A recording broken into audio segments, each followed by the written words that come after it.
Hey everyone, what's up? This is Jags here, and today we have another really cool episode for you guys. We are going to be joined with our special guest, Skull Drug.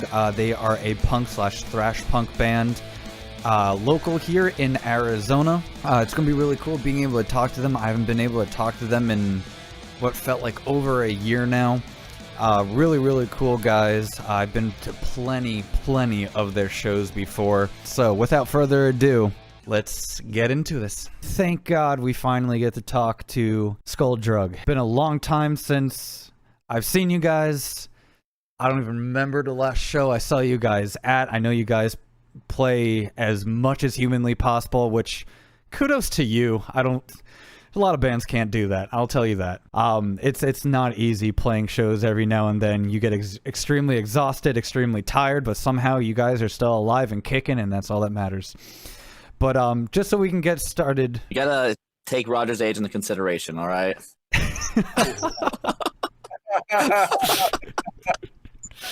Duly noted. Yeah, just so we can get started here as well. What I always like to do is go around. Have all you guys introduce yourselves, what you do in the band as well. That's one of our cliche little things we like to do because I want the viewers to get to know you. And the idea, obviously, is for them to start listening to your music and hopefully just start buying and listening more of your stuff.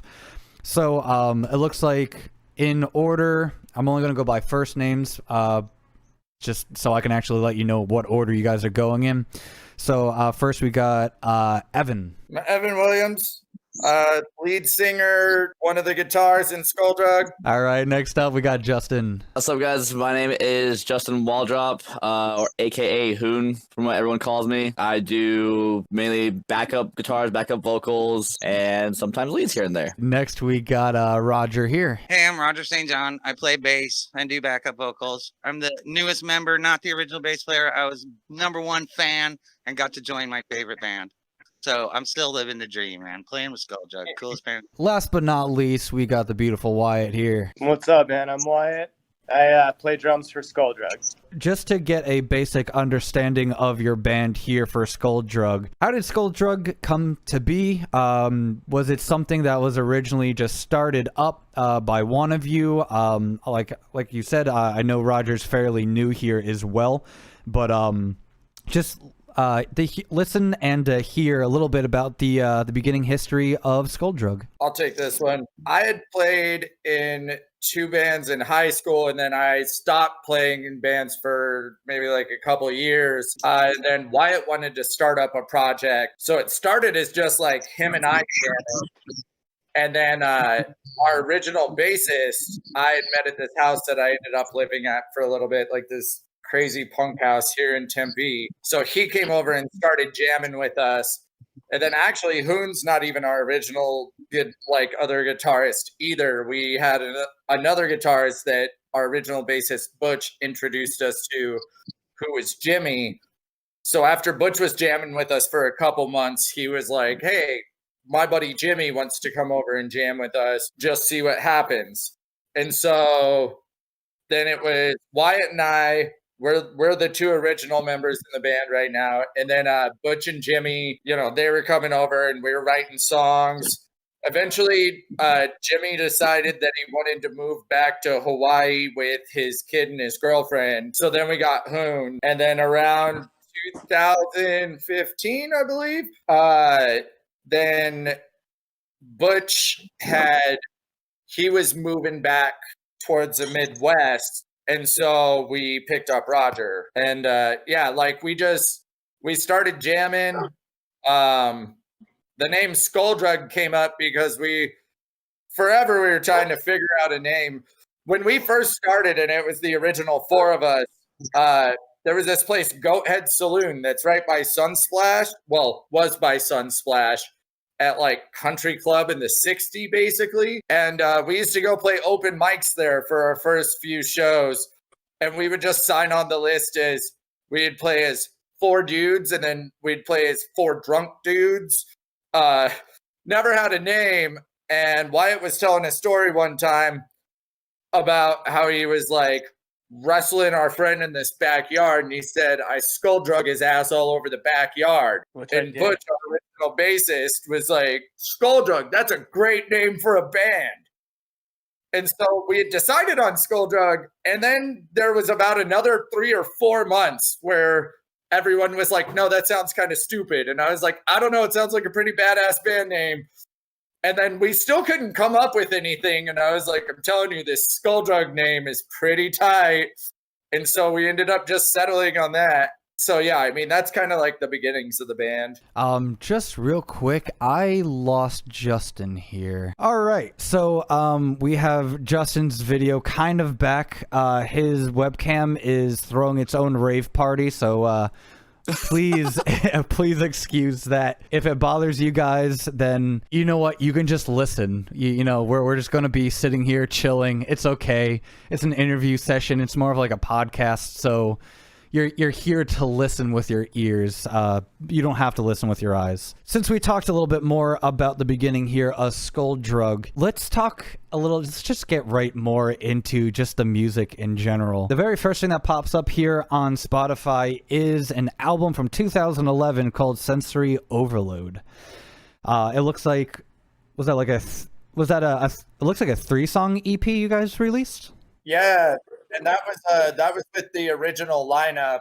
Those were like the first 3 songs that we really wrote that made any sense with each other, basically. Like we had, I don't know, didn't we just kind of have like those 3 written, and then we had like a couple others with like Jimmy and Butch Wyatt? We had like Adjust Your Frequency. There's this whole album that there's not a lot of people who know about it, except for people who saw us playing in like the first 2 years that we were a band. We have our song Dango that a lot of people like, and the very first recording of that was actually released before the Sensory Overload EP. It's just like, I don't know, it's like the first thing we ever did, and there's just not a lot of people that know about it.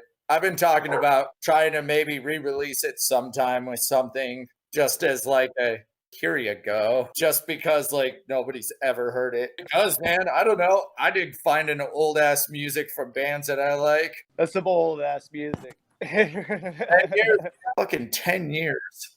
God. I didn't know you guys even went back that far. That actually, wow. You've been at this for a while. It's Right? basic. It's really basically underwhelming. 10 years ago to now. Like, I think that when Butch brought Jimmy in to play guitar with us, it was about September 10 years ago. Jeez. I mean, we still didn't have the name Skull Drug then, but it was about 10 years ago exactly. Correct me if I'm mistaken, Wyatt. You're more, isn't your drum style more influenced based upon the metal scene, right? Because a lot of the stuff you do, it definitely sounds to be a little bit more of like a metal style. I don't know if I'm wrong about that. If you want to call me out on that, by all means. Well, I definitely don't have like the fancy footwork of a lot of drummers. Like we know some great drummers that have some great fancy footwork that is like way more metal than what I do. But I could see how I have more of a faster rock feel for sure. I'll speak up on this. He's got more of a metal influence. He's talking about his feet. That's kind of irrelevant to me. He can play these fucked up off-timing beats like with his hands that you don't really find a lot in punk rock. No, you don't. And so, yeah, I mean, I would say personally, I think that you've got somewhat of a metal influence in that sense. Maybe even kind of like somewhat of a I don't know if I'd call it progressive, but Punk. Bog punk. You know is that when I write some stupid ass riff that's all fucked up on accident, you can play drums to it. And I've tried to do that with other drummers before, and they're like, this doesn't make sense. And I'm like, it might not be in 4/4. Like, I have no idea what timing this is in. I just thought it sounded cool. Somehow manages to play in 10-3. Makes absolutely no sense. Why? It's like, yeah, I got this. You're Yo, like, In 10-3, huh? That'd be We an are- interesting time time to even exist. Yeah. There's been a couple of new things that we've been doing pre-production on that we discovered. He'll be playing in 4/4 over a riff that is in 3/4, and then other parts that might possibly be in like 12/8. All on accident, by the way. I've tried to write riffs in 3/4 for years and thought that I couldn't do it. And it turns out there's a couple of these new songs that was happening, and we're just like making it work fucking by, I don't know. It's crazy. It is cool though, because there are a lot of punk musicians and artists out there. They're like, yeah, we could do it, but, and that's where the problem is. They say, but I don't really want to. But I think it adds so much more diversity to your music. It changes things up from the norm instead of hearing the same old song, making sure, you know, that all of your music sounds totally different, but still sounds like you, which I know is a pretty big struggle for, not calling anyone out, but for a lot of bands I have seen specifically in Arizona. And that goes for all genres too. Yeah, you can ask the rest of the guys. I'll show up to practice and I'll be like, hey, so I wrote this new thing and it's kind of nuts, but we can make it work for us. But I'm going to tell you right off the bat, it's going to sound fucking crazy. And then, like, propose this idea. And they're like, what the fuck? And I'm like, yeah, but it's going to how it's going to be. Well, they're like, what does it sound like? And you're like, hear me out. Imagine picking up a raccoon by its tail and spinning it in circles. Can you play that? You know what? I got an idea for you. No, but I totally get that though. That is, I mean, that's where so much more of like the progression of like your style, where it develops a little bit more, and not only for the sound of the band, but definitely helps motivate and push you guys as musicians and artists to always be influenced and playing brand new styles, brand new, you know, even if it comes to like mixing in some different genres with your work as well. I don't know. All I know is obviously you guys are a punk band, hence why you're on the punk season. I don't know. Personally, to me, I definitely see, if we're talking more subgenre, it's definitely more along the lines of like thrash punk. Would you see that as accurate? Yes, that's something that we've ran into for a long time. For like the first, I don't know why, like 3 years, maybe 4. Like, so I think it's like for the first 3 years, like we were going and playing punk shows because we were like, we're a punk band. And all these punk bands we were playing with were saying, you know, usually I don't like metal bands, but you guys are great. And I was like, dude, we're not a metal band. We're just like a really aggressive, like heavier punk band. So then we got offered to play this, like one of those metal shows. What was it? For like, it was like one of the Dime Fests or something. Hanneman Fest? Yeah, Hanneman Fest. And we were like, should we play it? And I was like, yes, we should go play it. Because the fucking metalheads are going to know that we're not a metal band. And so we went and played with, like, literally, we were the only punk band on the lineup. And all these metalheads walked up to us and went, wow, I usually really don't like punk, but you guys were good. And I was like, I fucking told you guys. I knew this was going to happen. And so it's like, and you're actually, it's crazy that you said like thrash punk. Like, that's exactly what people had started to tell us. They're like, you're like in this thrash punk area, like Craven Moorhead, you know, that does the Go Punk Yourself hour. I was talking to him at the bar one time at a show, and he was like, the level that you guys are sitting at, he's like, in the 80s, there were all these bands that started out as real crazy punk bands that like switched over to thrash by like the late 80s, early 90s. And he's like, but they all had 1 or 2 albums where they were on this cusp. And it, like, you guys have somehow managed to just, like, create a style that's just stuck on that cusp. You're not going over and becoming metal, and you're not going under and staying punk. And I think that's why you're having, like, such a weird time with people being able to pinpoint, like, where you fall. And I was like, that makes sense.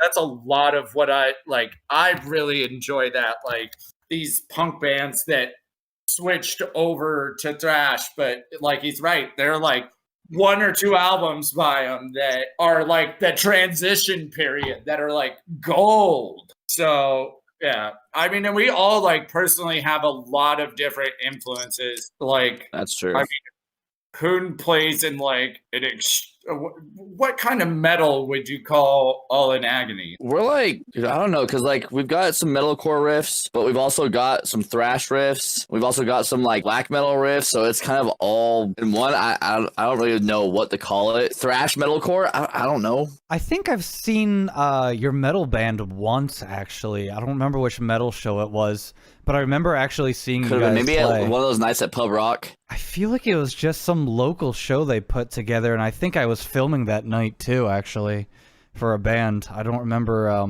For some reason, I really thought it was. Did your band ever play at for Club Red? Yeah. We played there quite a few times. Okay, because I'm almost more than sure that I saw your band play at Club Red. It was a local show. I know it was only once, but I literally can't remember, but because immediately as I heard the band name, and I'm like, I saw that. Yeah. I know I went to one of their shows. Oh, yeah. I just can't remember what it was because it was so long ago already for me. It's been forever since we've played. Going back to the whole thing about the genre, too, I personally feel like that ever since I started, and I don't know if this is just for me seeing this, let me know what you guys think as well. Since you guys started playing more shows out here in Arizona, because I know the very first show I saw you guys at was for, it wasn't Tempe Tavern. What was it? Oh my god, I'm getting my venues confused. All right, I'm being stupid. What's the main venue you guys always play at? It's literally right beside 51 West. Why can't I remember it? Yucca? Yucca. Thank you. Yeah. I've been isolated for too long. There was actually a time period real early on though, but where like Tempe Tavern was the main venue we were playing. So when you were like, it wasn't Tempe Tavern, I'm like, all right, so later than that. There's only like one other one we can think of. Yeah, it always skips my mind. So the very first time I saw you guys was at Yucca. Since I saw you guys for the first time, you know, it was definitely something that stood out to me. I guess like if I had to define your band before I actually go a little further into story, you know, for subgenre wise and normal genre, the overall umbrella term, you guys are a punk band.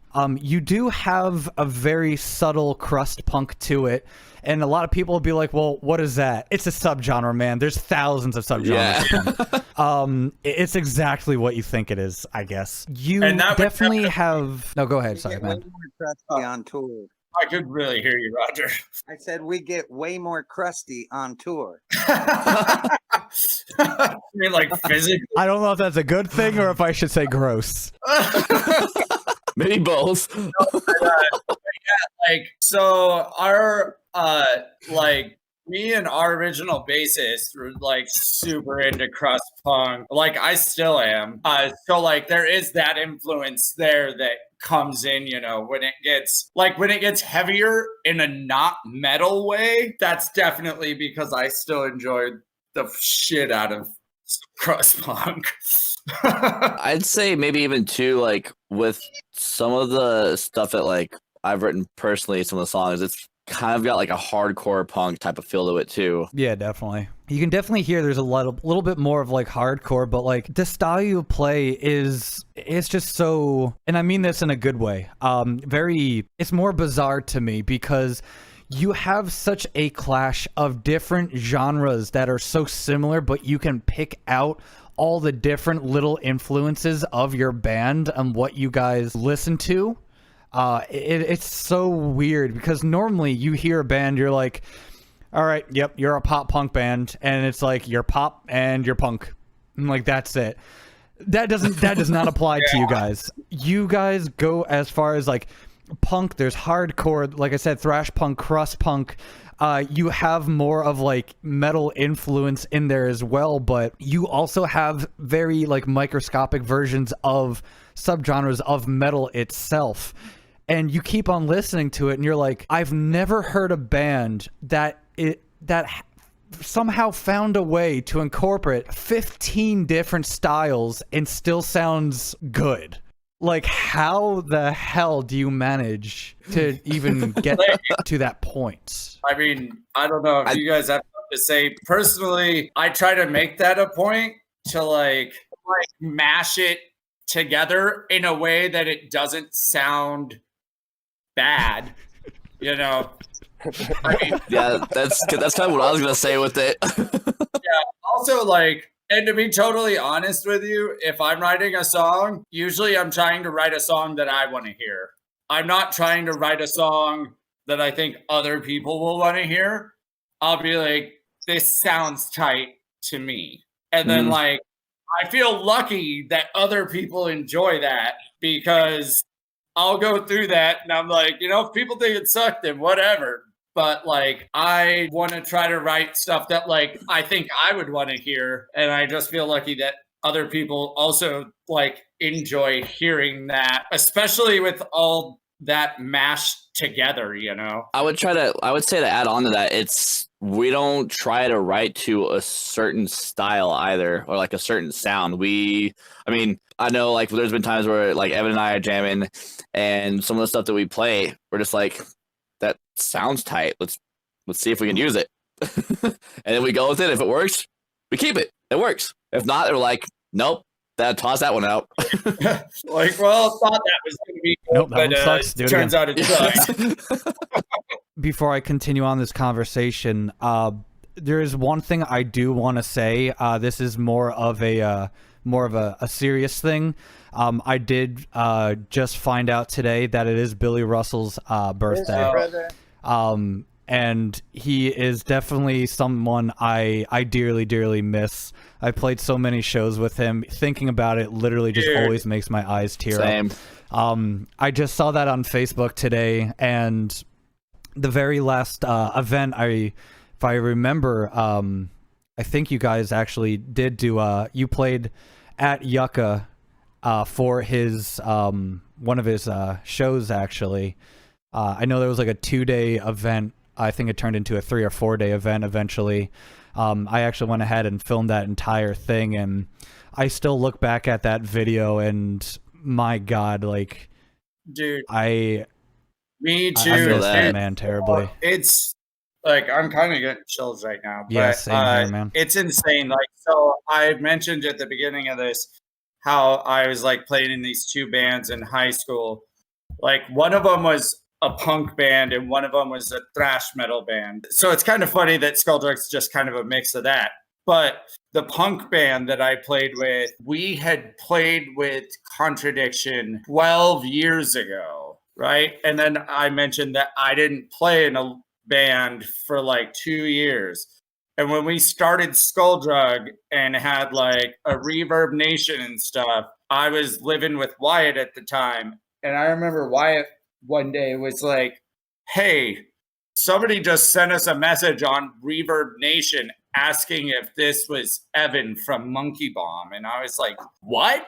And I checked it out and it was Billy. And I was like, holy shit. Like, because honestly, like the thrash metal band I was in we got way bigger than the punk band I was in. But like, I knew him because the punk band I was in played with Contradiction 12 years ago. So then when we got like back in touch and Skulldug started playing shows with Contradiction, I was just like, dude, that is like, it blew my mind that you were like, is this Evan from Monkey Bomb? Like, because like there weren't as many people that knew about that band as there were my other band.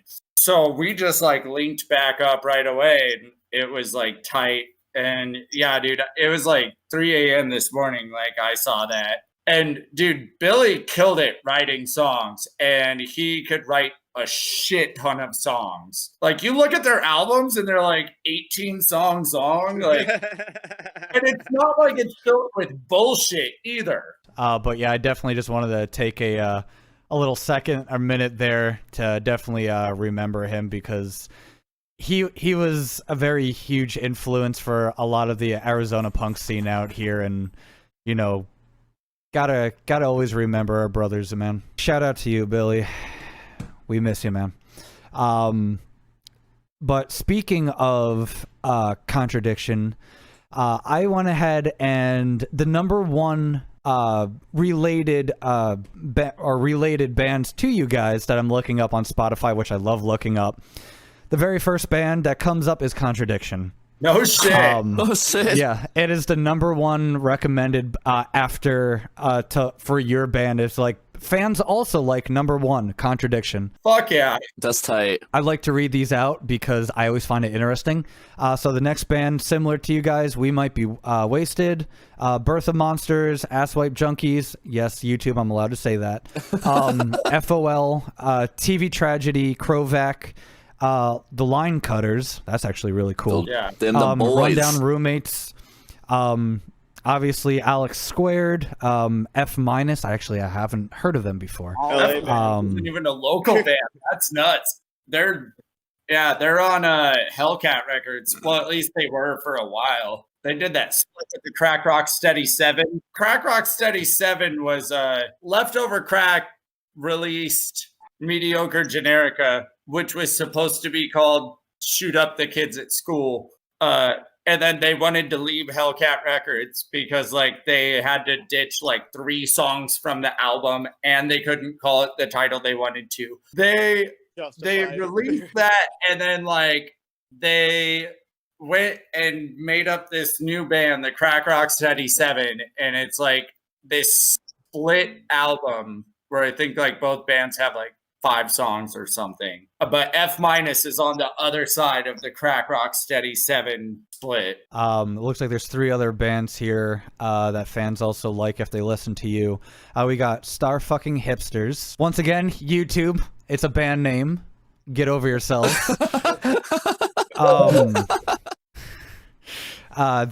Then we got our larger ones here. Good Old Authority Zero that I had the pleasure of doing a review for as well. And our very good friends as well in Guttermouth. Yeah. I'm not going to lie. From time to time, I don't know why, but I would get confused between Skulldrug and Alex Squared. Don't ask why, but I used to get confused between you two. It's interesting. You guys are completely different. Completely different. And I know that. I mean, the logo was kind of similar for a little bit. They had the skull too. Yeah, okay. Maybe that's what my subliminal messaging is like. Listen to us instead. Shout out to Alex Squared too.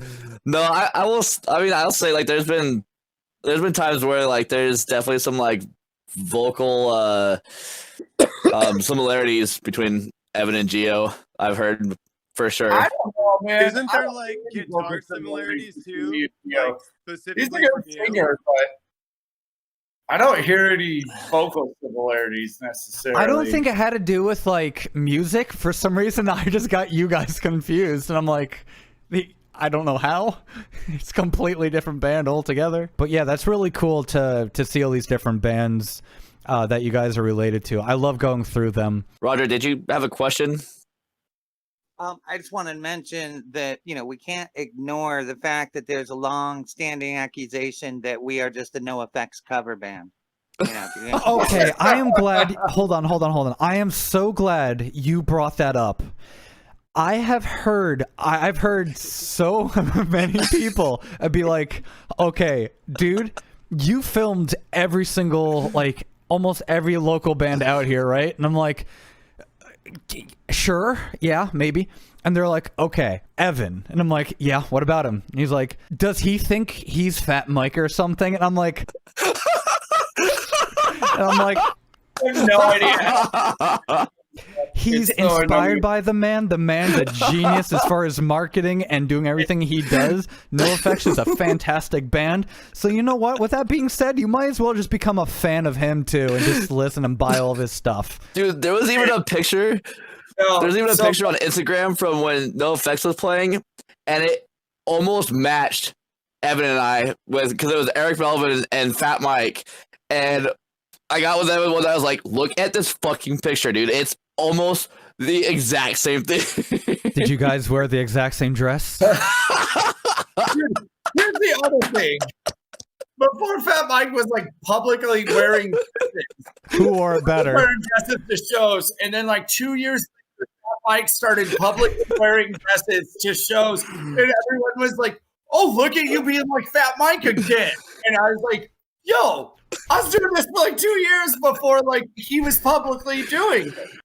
And like, of course, no Yeah, one's Fat gonna Mike's believe already me. like stupid famous, so it's like, yeah, they're like, who's gonna believe a local punk band over Fat Mike? Yeah, exactly. No shit, right? Yeah. So, dude, and it's like I mean, like on top of that, so like I always get compared. People walk up to me at shows and be like, "Do you know who you look like?" And it's either Fat Mike, Steve-O from SLC Punk. Somebody put a picture, like 2 pictures together, like me and then Steve-O from SLC Punk. And even I was like, wow, I had no idea I looked that similar to Matthew Lillard. But like just in the picture they put together. And then who's the other one? Oh, I think Billy Joe from Green Day, which I never really understood. I can see.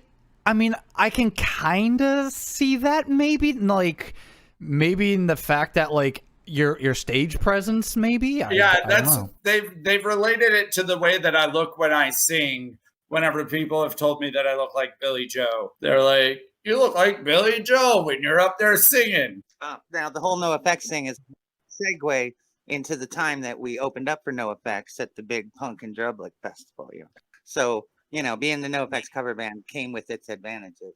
I forgot you guys played that. I remember that was a really big thing for you guys to be able to get into that. Us and FOL, dude, that was super tight. Yes, I saw FOL like promoting the hell out of that show. They're like, this is the highlight of our lives, and they're like, we could die happy.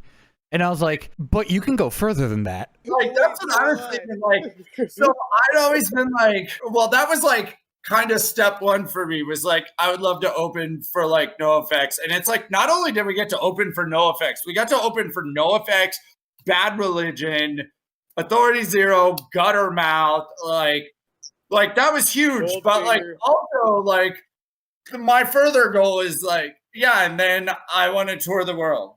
Like I don't even necessarily care about becoming a famous musician. I just want to only have to play music in order to survive.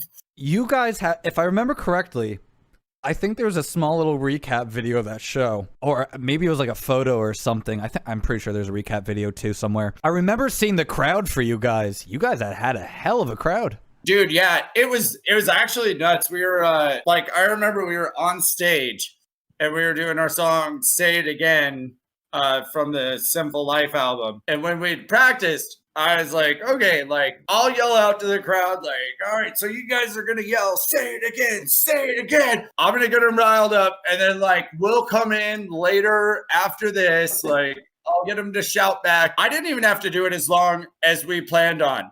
I was just like, you guys are gonna yell, "Say it again, say it again," and the whole crowd was like, oh, like yelled back, and there was like, I don't know, there's probably at least like 3,000 people in the crowd. I was like mind blown, and Wyatt just like and hit the cymbals for us to start in, and we just like played it right from there.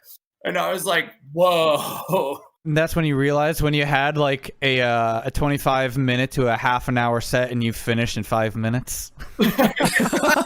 Zing. It happens so often. You lived out so many people's dreams from out here. Dude. They added us and FOL like 2 weeks before the show happened. They just like announced like, hey, there's going to be a battle of the bands to see who can play this. And we were like, what? And then like we got on that show, and then like us and FOL made it from there to be able to play the show. And it was like, by the time the show was over, it was only like a week and a half away, I think, like a week and a half or 2 weeks.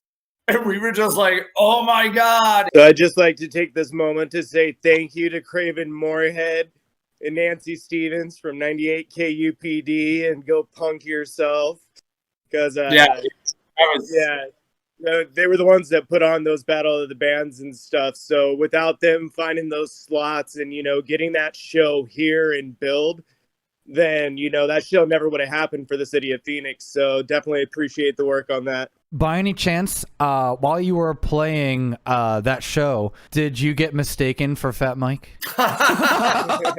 No, but I felt like an idiot when I went to try to talk to him at very first. It was like the middle of the day, and I like walked up, and I was walking from behind him, and I was like, yeah, I'm just gonna be like, hey, what's up, man? I'm so stoked that we're like my band's on this show with you. And when he turned around, he sat down at the table with this plate of food. And I was like, oh, I'm interrupting dinner. I was like, hey, I'm sorry. Usually I'm not this fucking weird. But like, and I don't mean to interrupt your dinner. I just wanted to say it's tight that like my band's getting to play this show. And was like super awkward, which is like not typical of me, but I was just like, oh my God. You were a little starstruck. After the show was over, then like we stood out back like in the band area and like talked to him for a while, like him and a few other people. Amanda's my fiance. She went and bothered Jay from Bad Religion. He had played a Me First in the Gimme Gimme show in California and jumped on a plane and flew to Phoenix and immediately got off the plane and ran on stage and played with Bad Religion. So like while we're back there like talking to Fat Mike and the other bands, like talking to the authorities, they were like hanging out. She's like, oh, there's Jay. I want to take a picture with him. And he's just sitting on their trailer and he's like, still in the Me First in the Gimme Gimme suit, like pink button-up shirt and a black tie. And she's like, hey, I want to get a picture with you. And he's just like, are you fucking kidding me? She's like, dude, come on, don't be like that. And like got this picture with him. Yeah, he's just like, all right, fine. God, right? Like, all right, play this show, immediately jump in a car, immediately go to an airport, jump on a plane, immediately land in Phoenix, immediately jump on stage again. Like, Jesus. After our very first tour, like our first West Coast tour that we did, we came back on like a Sunday, and the following Friday, we were playing with Agent Orange at Yucca. Besides that show, were there any larger shows that you guys were able to actually hop on that really stood out to you? After our very first tour, like our first West Coast tour that we did, we came back on like a Sunday, and the following Friday we were playing with Agent Orange at Yucca. And right as we were setting up on stage, Wyatt looked at me and goes, I was just told this show is sold out. And I was like, what?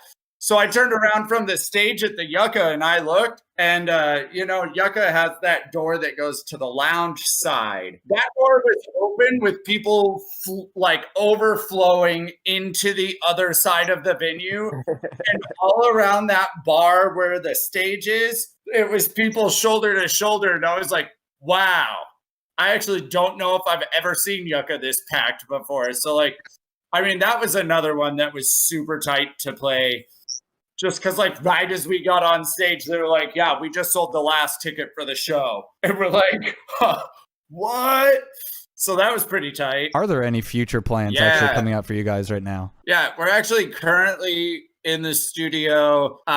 We've been doing, like, pre-production on 7 songs that haven't been recorded yet. And we still have, I think, like, 8 others that have been recorded.